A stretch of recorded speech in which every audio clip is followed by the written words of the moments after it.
Hi అండి, అందరికీ నమస్కారం. వెల్కమ్ టు మై ఛానల్ మన వరల్స్. ఆ ఛానల్ని ఎవరైనా ఫస్ట్ టైం చూస్తున్నట్లయితే ఛానల్ని సబ్స్క్రైబ్ చేసుకోండి.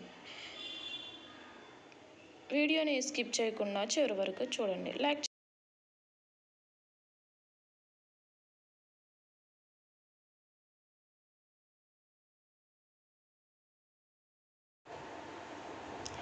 హాయ్ అండి, వెల్కమ్ టు అవర్ ఛానల్.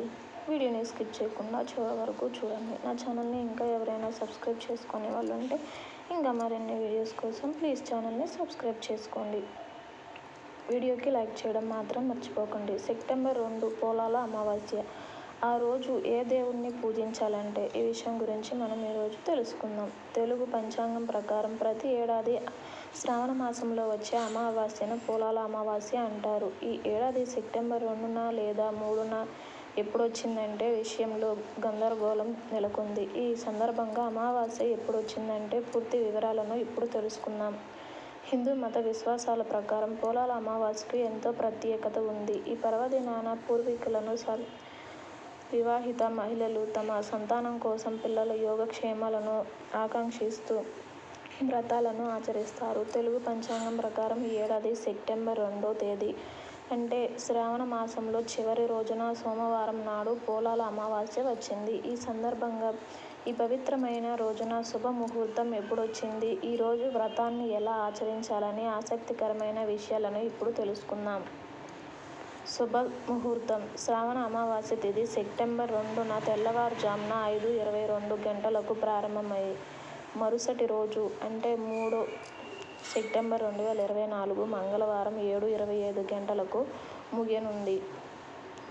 ఉదయం తిథి ప్రకారం సెప్టెంబర్ 2వ తేదీ అమావాస్యను జరుపుకోనున్నారు. స్నానం సమయం తెల్లవారుజామున 4:38 గంటల నుంచి ఉదయం 5:24 గంటల వరకు.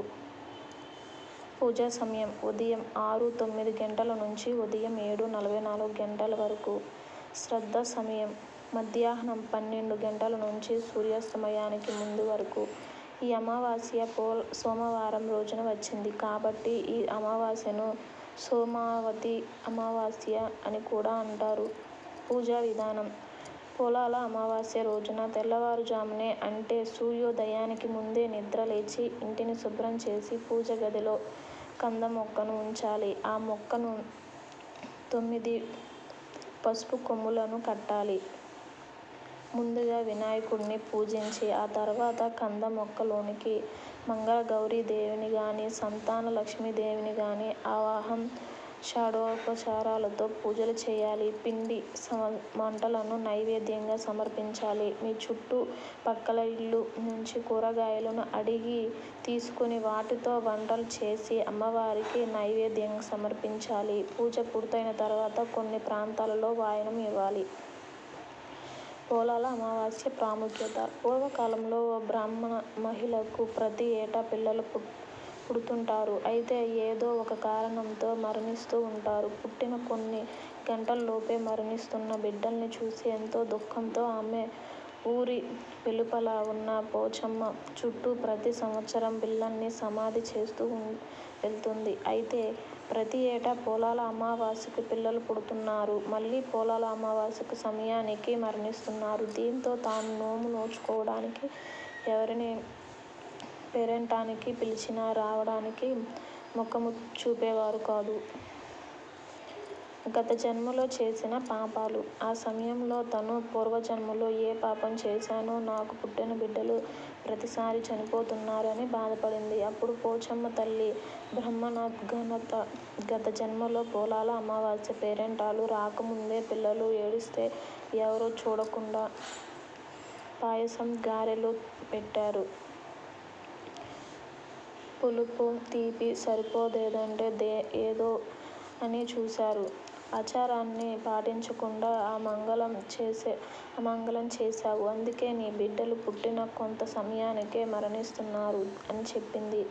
తన తప్పును తెలుసుకున్న బ్రహ్మణమ్మ పోచమ్మ తల్లి కాళ్ళ మీద పడి తనను క్షమించమని కోరింది. ఈ వ్రత విధానం తనకు తెలిపాలని కోరిన పోచమ్మ ఇలా వివరించారు.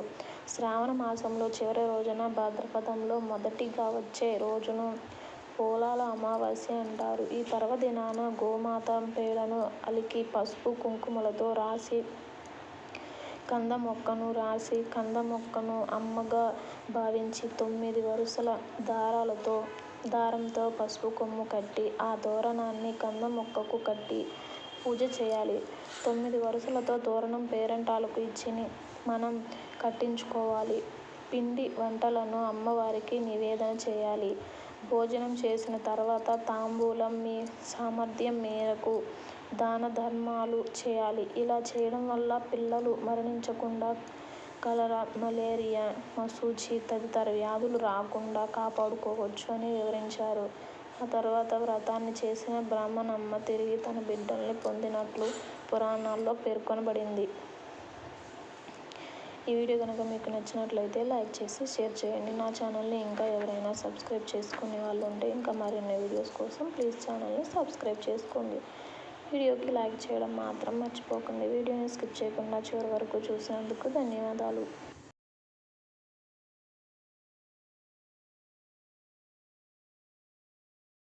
ఈ వీడియో కనుక మీకు నచ్చినట్లయితే లైక్ చేసి షేర్ చేయండి. నా ఛానల్ని సబ్స్క్రైబ్ చేసుకోండి. Thanks for watching.